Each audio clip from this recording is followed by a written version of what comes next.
Hi all, we have done the production function with one variable. Let us look to the production function with two variables. Both the capital and labor we have been doing it. So taking that into account, we see in two variables, normally you may get a question on optimization. See, the moment optimization comes, you should not get confused. Optimization is nothing but ways of efficient resource allocation in production. How best you allocate the resources of capital and labor we are taking here, two inputs. How best you combine them to get a better result. What do you mean by better results? We have three ways. Number one, in fact, two broad classifications. Number one is constrained optimization. Number two is unconstrained optimization. You may get a theory no question. What is optimization? What is constrained optimization? What is unconstrained optimization? You should be able to answer. Therefore, I am taking up this maximizing the production for a given budget on labor and capital. That means budget is given to you. No extra money will be given, no money will be deducted. This is the money I am giving. How much labor you will put, how much capital you will put, that input combination is your choice. How best you give the results is called optimization. So given the quantity of amount, that is budget.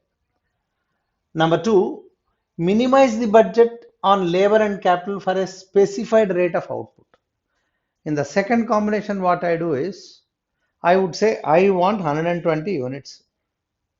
I don't put any bar on the capital.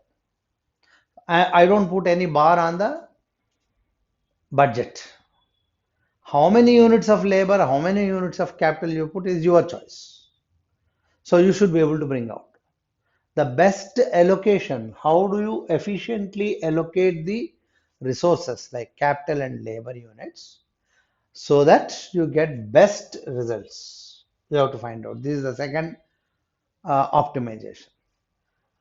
Unconstrained optimization means there are no constraints at all, neither budget constraint nor capital constraint nor the input combination, anything. Output constraints, nothing is there. But he will say, produce the output that gives you maximum profits. That means to maximize the profits. So three methods of efficient use of production function we must learn. So I need to teach you about the two technical terms which are a foundation for this particular theory of production function, Cobb-Douglas production function. The production, the production isoquants. Don't look to the term and say that, oh, what is this technical term is using? Iso means equal. Quant is quantity. Equal quantity. Given the quantity of output with different input combinations, how do you produce? So if you take the table, here you find quantity is 120, 120, 120, 120. So given the 120 units of output, what are the different combinations that you have? We consider the isoquant is the, you can define the isoquant in the examination also, you can clearly write. Isoquant is a set of all combinations of capital and labor that yield equal given output level. Given output level is 120. So for a given output level of 120, what are the different sets of combinations of inputs? Number one, before that, consider the production function, which we have already discussed. Quantity is the function of labor and capital. And let me take the equation Cobb-Douglas production function A L to the power of 0.5 K to the power of 0.5. I have already explained you that 10 is the intercept of 10 is nothing but A, which is the intercept of Q, and L is the labor in expressed in units, and zero point 0.5 is the rate at which the labor is moving, and K, what is the rate at which it is growing, that is K, that is also zero point 0.5. So L to the power of zero point 0.5, K to the power of zero point 0.5. If you take that and then if you assume the input combinations give you same output of 120. 120 can be produced with 4 units of labor and 36 units of capital, or 9 units of labor and 16 units of capital, or 16 units of labor and 9 units of capital. 36 units of labor, only 4 units of capital. As we have already discussed, this is the labor intensive, this is the capital intensive industry where you invest more on capital and less on labor. And this is a labor intensive industry where you invest more on labor, less on the capital. So this particular thing, if I show you on a graph, look here what happens. Here you find 120 units I have taken here. This 120 units can be produced taking on x-axis I take labor, units of labor, and y-axis I take capital K, and for each centimeter of in the graph I have taken 4 units. So 4 units, 8 units, 12, 16, 20, 24, 28, 32, 36, like that I have taken up to 60. Similarly, this side also I have taken 60. Now, the first combination which we have seen is the 4 units of first units, if you take into account 36 units of labor, 36 units of capital, and 4 units of labor. So this is 4 units, this is 36 units, and if you draw a perpendicular from this, if you draw a perpendicular from this, you will find this is 4 units and this is 36 units. So this is a point at which the output is taking place. 120 units are produced with a capital intensive industry, full capital and very less labor. Totally opposite is 36 units of labor and 4 units of capital, suppose you take, and this is a labor intensive industry. And you find the next one is about 16 units of capital and about 6 or 5 units of labor, or you find, yeah, and then here you find 9 units of uh, one and 16 units of labor. So it is 16 and 9, and you find 16 and yeah, 16, if you take here 16 to here, you got 8 to 9, it should come. So when you take this and you draw a curve joining these points here, you will find that you get a curve like this. If I extend this, you get a curve like this. This curve is called an indifference curve. It will never touch x-axis, it will never touch y-axis. It will never touch the y-axis because it will never intersect with that. This also. And it will be almost away from the O origin. And this curve is called your isoquant. We call it as isoquant because iso in Latin word, iso means equal, quantity is quantity of output. So 120 units of quantity of output is produced by us by different combinations of inputs. Suppose we increase the quantity to 200. When you increase it to 200, you will get a curve like this.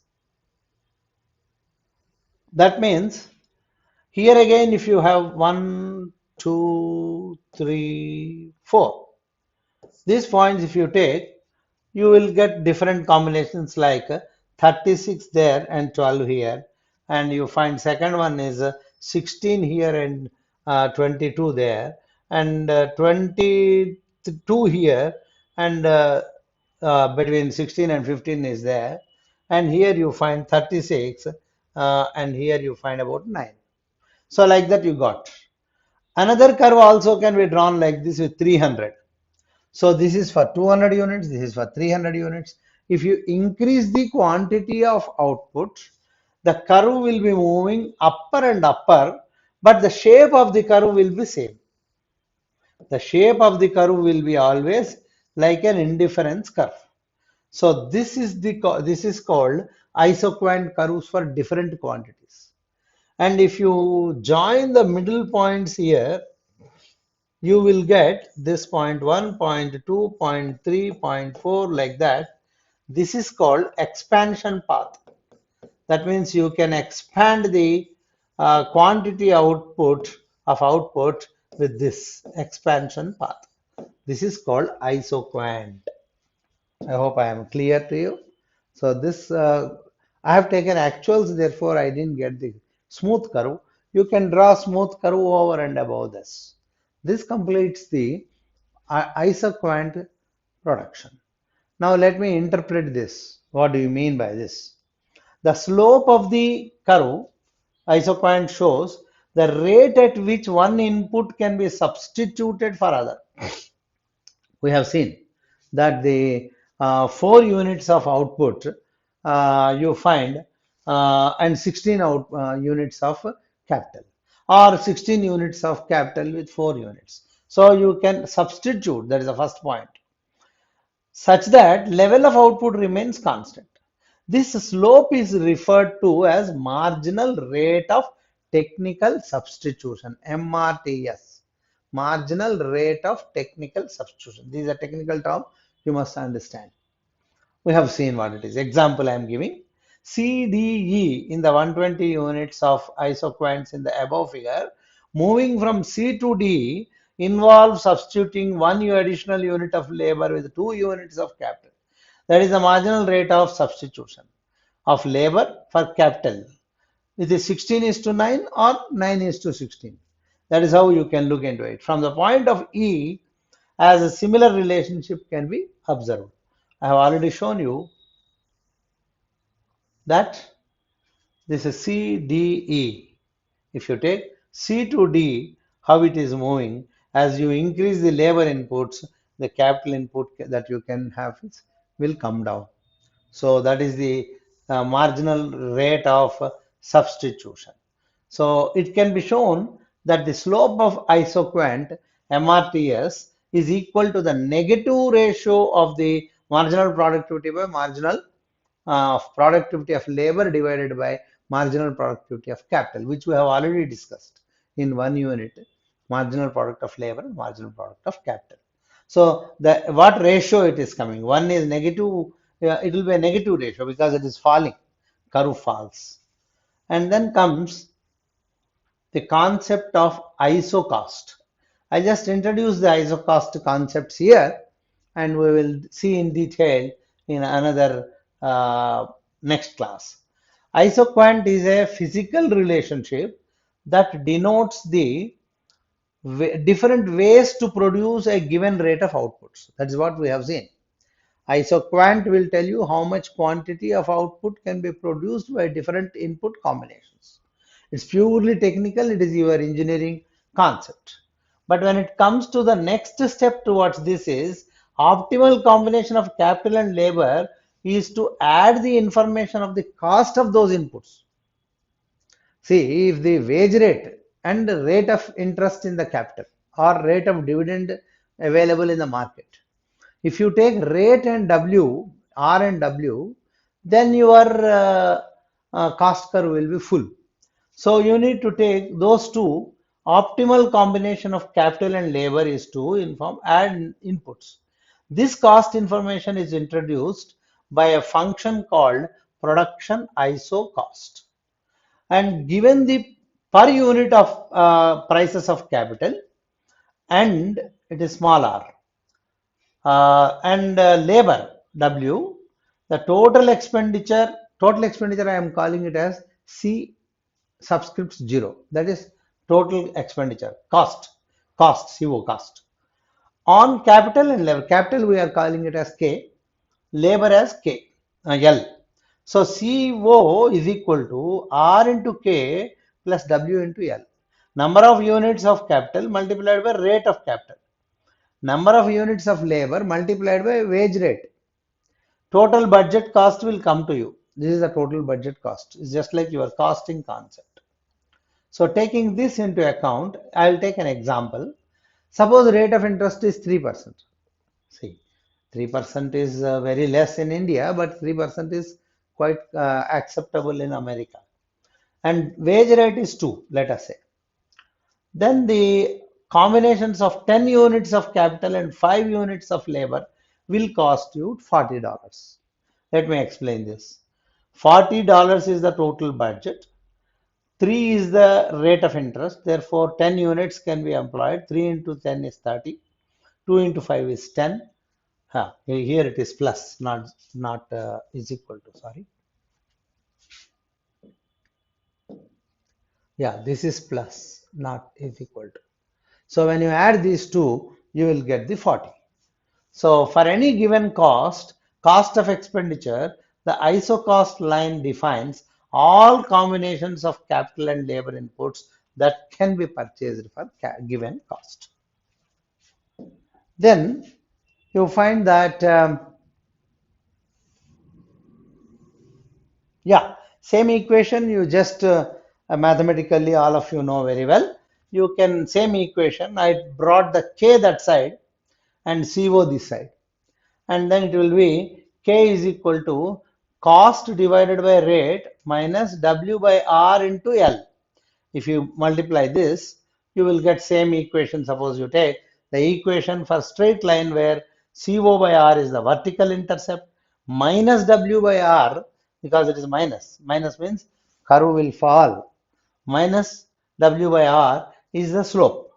The rate at which the R by W is the rate that labor can be exchanged for capital in the market. That means if the rate of capital is less, then you will engage less capital and more capital, less labor and more capital.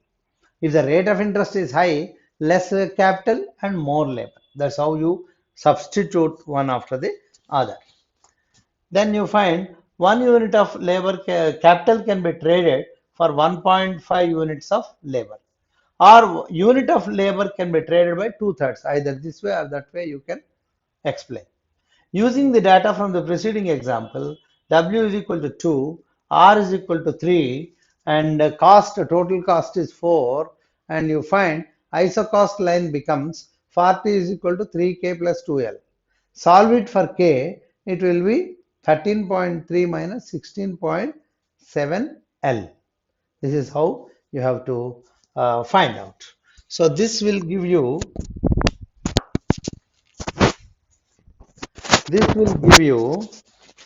the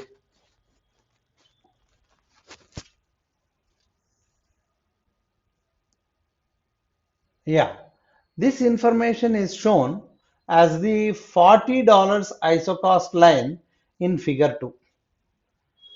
I will show you the figure 2. Note the intercepts of, let me show you figure 2, then you will understand. Here you find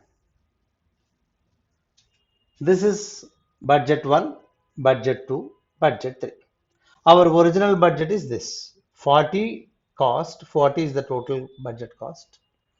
So if the rate of labor, if you take, you have, let us say 2 is the wage rate, then 40 divided by 2, entire labor if you engage with 0 capital, you will have to invest 2 units of labor.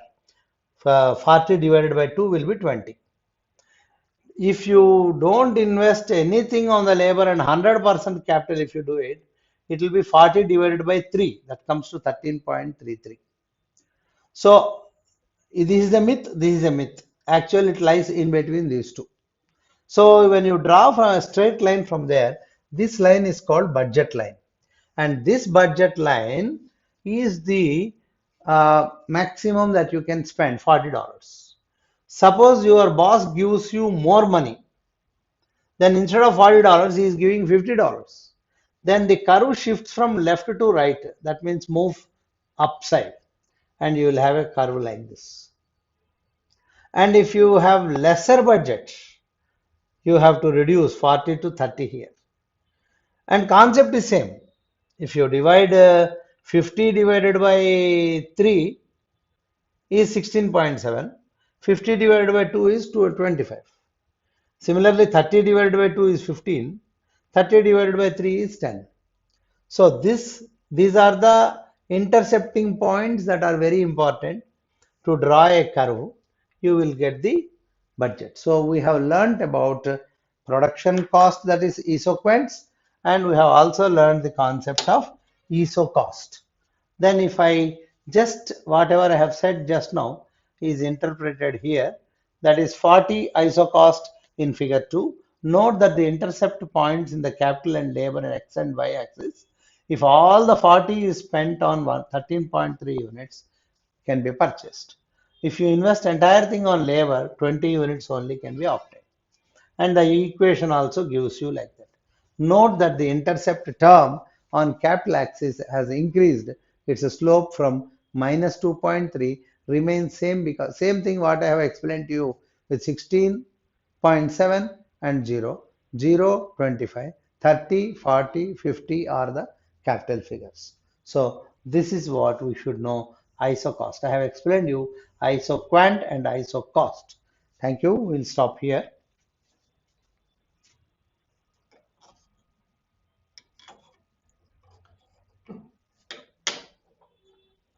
చాలా tough ఏంటి tough concept కాన్సెప్టా?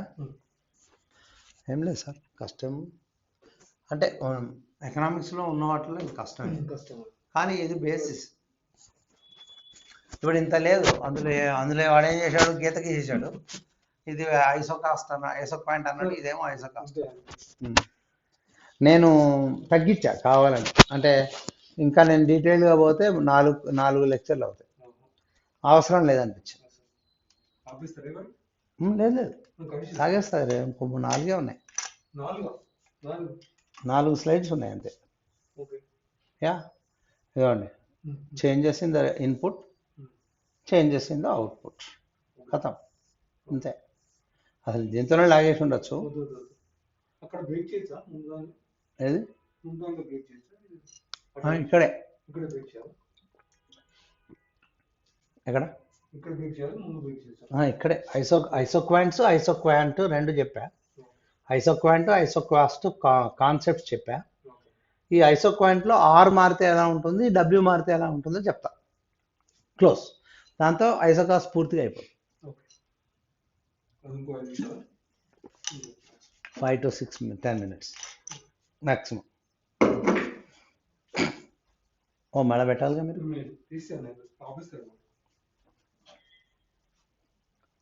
ఆపేయమంటే ఆపేస్తాను. అప్పుడు నాకేం problem.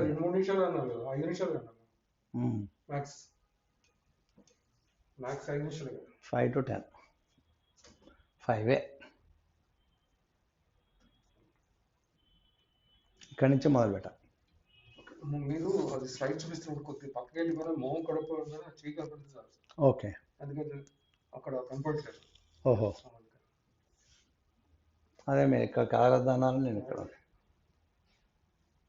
Figure 2 data చదువుతుంది, మీరు చెప్తున్నారు కదా.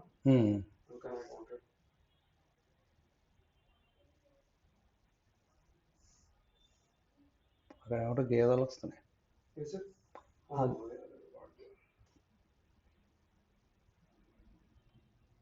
మీరు ready అంటే యా.